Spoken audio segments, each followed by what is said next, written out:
जी राम राम। तो आज हमारा थर्ड डे इन मॉस्को। तो अभी मैं जा रहा हूँ, सुबह सुबह बजे 8 बजे अभी। तो अभी मैं जा रहा हूँ यूक्रेन एम्बेसी जो मॉस्को में है। तो अभी मेरे को मैप के सहारे जा रहा हूँ। मैप मेरे को गाइड करेगा मुझे कौन सी बस लेनी है और कौन सी ट्रेन लेनी है। और आज स्नोफॉल नहीं हो रहा, सिर्फ बारिश हो रही है थोड़ी थोड़ी। तो आज टेम्परेचर माइनस में नहीं है, प्लस में है, +2 है आज। तो अभी थोड़ी थोड़ी ठंड है क्योंकि हवा चल रही है अभी। तो अभी चलते हैं यूक्रेन एम्बेसी। और एम्बेसी 12 बजे तक खुली रहेगी और 12 बजे तक मुझे वीज़ा अप्लाई करना है। तो लेट्स गो।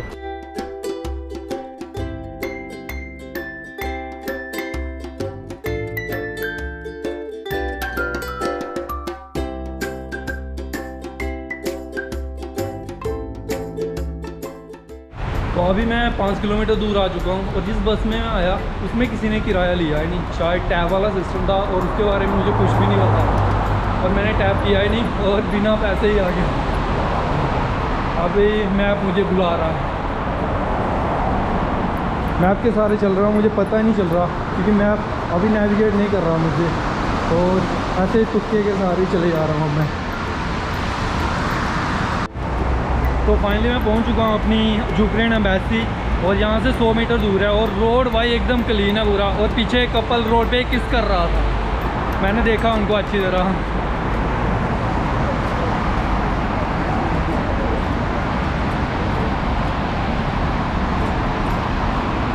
मैंने देखा मतलब ये नहीं है कि मैं पास में खड़ा होकर देख रहा था, मतलब दूर से देख रहा था। तो अभी मैं जाता हूँ एम्बेसी की ओर और कैमरा करता हूँ बंद। तो भाई साहब यूक्रेन एम्बेसी तो पहुंच गया, जहाँ पर पहले ही बहुत लंबी लाइन लगी है। शायद मैं लेट हो चुका हूँ या पहले आ चुका हूँ।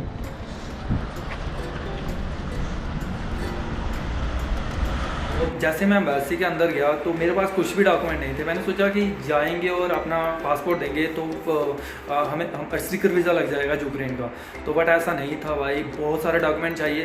तो अभी 9 बजे आया था, तकरीबन 3 घंटे से मेरे पास लैपटॉप था, यहीं पे बैठ के मैं पूरे फॉर्म फिल करे जो भी थे। तो मैं आपको बताता हूँ क्या क्या फॉर्म चाहिए अगर आप यूक्रेन एम्बेसी क्योंकि ये मेरा फर्स्ट टाइम था किसी दूसरी कंट्री से जाके मैं तीसरी कंट्री का फॉर्म फिल कर रहा था, वीज़ा ले रहा था। तो अभी मैं आपको बताता हूँ कौन कौन से डॉक्यूमेंट चाहिए आपको। पहला आपको चाहिए एक ट्रैवल इंश्योरेंस, दूसरा आपको चाहिए एक यूक्रेन का ऑनलाइन फॉर्म भरना पड़ता है। तो आप ऑनलाइन सर्च करेंगे वो आपको मिल जाएगा, एप्लीकेशन फॉर्म रहता है। और तीसरा है पासपोर्ट साइज़ फ़ोटो। चौथा होटल बुकिंग जितनी भी आपकी है। और इनविटेशन लेटर अगर मांगा गया है तो इसमें मेरे वाले केस में भी मांगा गया था, बट मैंने होटल बुकिंग फिल कर दी वहाँ पे क्योंकि अभी इनविटेशन लेटर इतना मांग नहीं रहे। बट मैं बाद में अप्लाई कर लूँगा। और अभी 3 घंटे से तकरीबन मैं यही बैठा था, 9 बजे आया था और कुछ भी नहीं खाया सुबह से। और शाम को मेरी ट्रेन है मॉस्को से ओमियाकोम। और मैं जा रहा हूँ दुनिया की सबसे ठंडी जगह जहाँ पे लोग रहते हैं। वैसे अंटार्कटिका में ठंडी जगह, दुनिया की सबसे ज़्यादा ठंडी जगह अंटार्कटिका में है। वैसे मैं जा रहा हूँ ओमियाकोम, वो भी दुनिया की सबसे ठंडी जगह है जहाँ पे लोग रहते हैं। तो 4 दिन की ट्रेन है और 3 दिन लोकल ट्रांसपोर्ट यूज़ करना पड़ेगा। तकरीबन मॉस्को से 10,000 किलोमीटर है और रात को 11 बजे मेरी ट्रेन है। इतनी फास्ट मैं इसलिए बोल रहा हूँ क्योंकि मैम कभी भी आ सकते हैं और मुझे अपने डॉक्यूमेंट प्रिंट करवा के एम्बेसी में लेके जाने हैं। एम्बेसी पास में ही है। अगर आप एम्बेसी का एड्रेस नहीं जानते तो सिंपल आप गूगल में यूक्रेन एम्बेसी लिखना तो आप पहुंच जाओगे। मैप सिंपल है और बस यही था। और जहाँ की फ़ीस अभी मुझे पता नहीं है फ़ीस कितनी है, और मे भी 6,000 है जो 5,000 है। वो फ़ीस मुझे पेमेंट स्लिप लेके मुझे एम्बेसी से वो बैंक में जमा करवाने भी जाना है, काफ़ी टाइम लगेगा। बहुत नर्वस था जब मैं जहाँ पे आया हुआ, इतने सारे डॉक्यूमेंट। और जहाँ पे आपको इंडिया की कोई भी वेबसाइट ओपन नहीं हो रही थी। जैसे पॉलिसी बाज़ार से मुझे हेल्थ इंश्योरेंस लेना था तो वो वेबसाइट ओपन नहीं हो रही थी। इसके लिए मैंने VPN डाउनलोड करा। आपको इसलिए बता रहा हूँ क्योंकि मुझे किसी ने बताया नहीं था। ये मेरा अपना एक्सपीरियंस है जो मुझे अभी आगे पता लगा। तो मैं आपको बता रहा हूँ, इसलिए आप कभी भी आओ तो भाई ये डॉक्यूमेंट लेके आना। मुझे किसी ने नहीं बताया बट मैं आपको बता रहा हूँ क्योंकि 3 घंटे वेस्ट हो चुके हैं मेरे और एम्बेसी 4 बजे बंद हो जाएगी। तो मैं अभी फ़ोटोकॉपी करवाता हूँ, आपको मिलता हूँ फॉर्म फिल होने के बाद, दिखाता हूँ आपको फिल हुए या नहीं।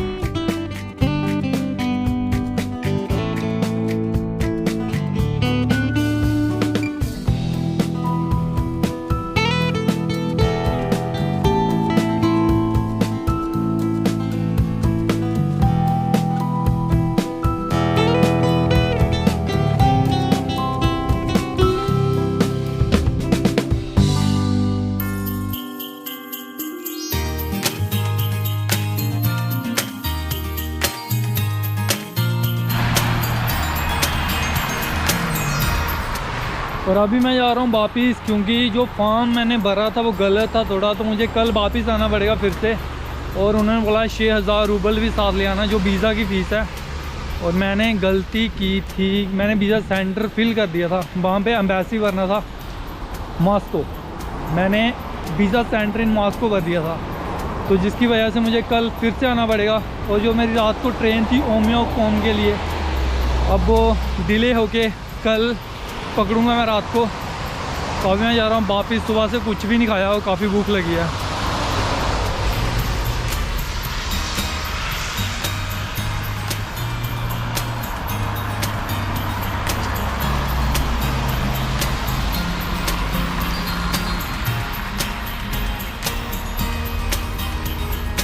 और अभी मैं पैदल ही जा रहा हूँ, क्योंकि 2 किलोमीटर है सारा, और उसके लिए 50 रूबल गूगल मैप पे शो कर रहा है। अगर मैं बस पकड़ता हूँ कोई भी तो 50 रूबल देने पड़ेंगे मेरे को।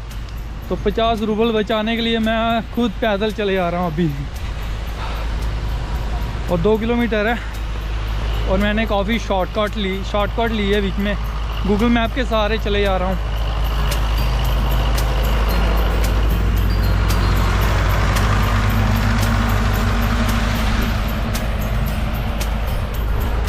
और आज स्नोफॉल भी नहीं हो रही और इतनी ठंड भी नहीं है। अब देख रहे हो मैंने ग्लव्स हाथ में पकड़े हैं, इतनी ठंड नहीं है, बस सांस फूल चुकी है, क्योंकि मुझे काफ़ी ज़्यादा भूख लगी है। सुबह से मैंने पानी भी नहीं पिया।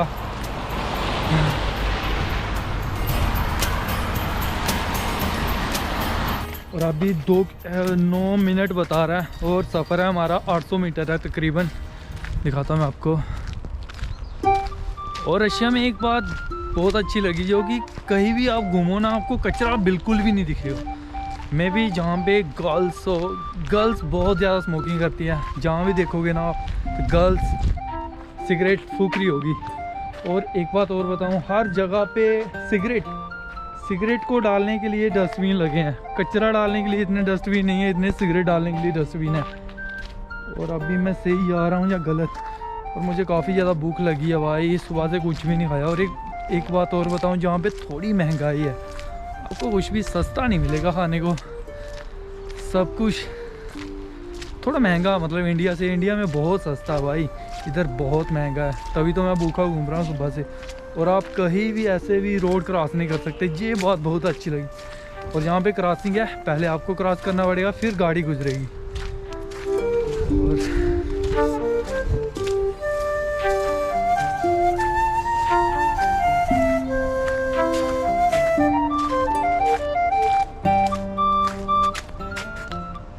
अभी शायद मैं गलत आ गया हूँ कहीं पे।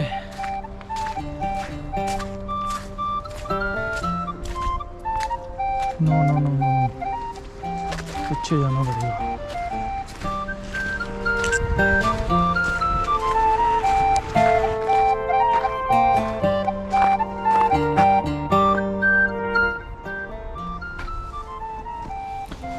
और गूगल मैप यही रास्ता शो कर रहा है, बट आगे तो रास्ता ही नहीं है। आगे जाके पूछता हूँ।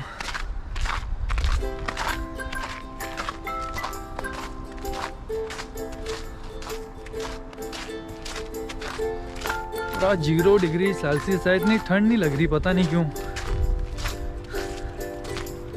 और जब मैं डॉक्यूमेंट फिल कर रहा था वीज़ा फॉर्म, तब भाई मैं नीचे बैठा था।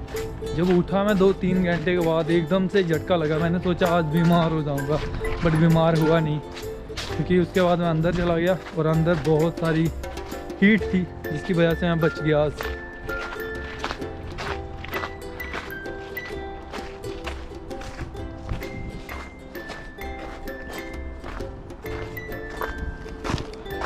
और एक बात बताऊं, जब भी ओह सॉरी, यहाँ पे रास्ता है ही नहीं है, मैं गलत आ गया शायद, फिर से वापस जाना पड़ेगा।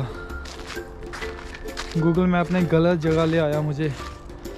रास्ता है बट ये बंद है अभी, यही रास्ता शो कर रहा है गूगल मैप। और अभी फिर से वापस जाना पड़ेगा। देखा ना, गूगल मैप का सहारा कहाँ ला के छोड़ा मुझे। और 30 पे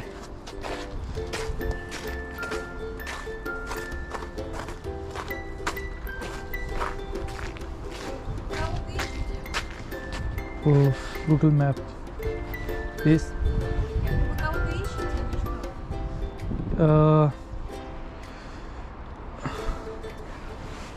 Hotel. Что? Wrong way. Не знаю. Back.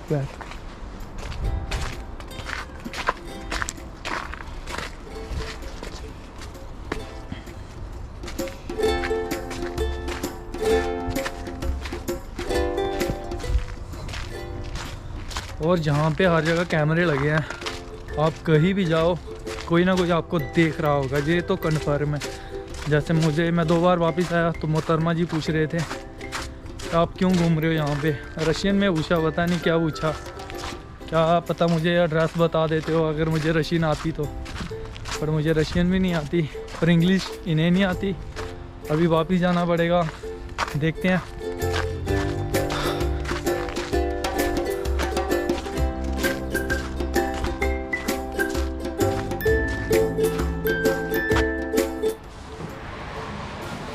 तो फाइनली 2 घंटे चलने के बाद भाई भूल चुका था, आसपास ही घूम रहा था अपने होटल के, और 2 घंटे बाद मैं अपने हॉस्टल के पास पहुंच चुका हूं।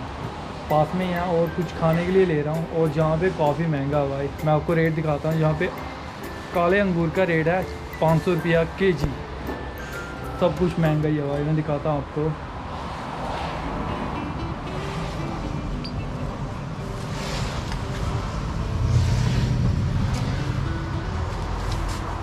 और अभी मैंने ये लिया है 1 किलो 300 रूबल का, और जहाँ पे भाई संतरे का रेट है 250 रुपया किलो, और सेब का रेट है 150 रुपया किलो। Что еще? 300 Все? बस А? बस कर दो। Хватит? Ой. Телефон упал, телефон.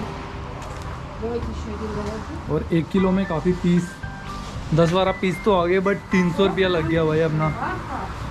और चलता हूँ अपने होटल की ओर, काफ़ी भूख लगी अब। И доложили? और 1 किलो मिला है 300 रूबल का।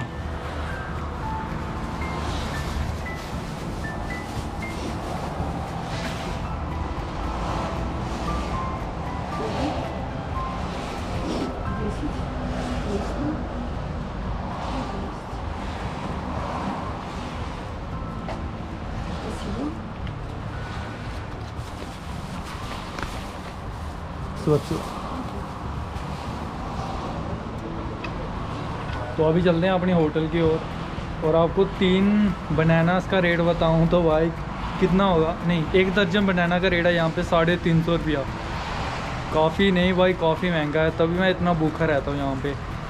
बट अभी जा रहा हूँ अपने होटल, और अपने होटल के पास एक दुकान है, वहाँ पे कुछ खाएंगे। वहाँ पे काफ़ी सस्ता है, 60 रुपये का चावल की कटोरी मिलती है। वो भी महंगी है बट क्या करें, खाना तो पड़ेगा।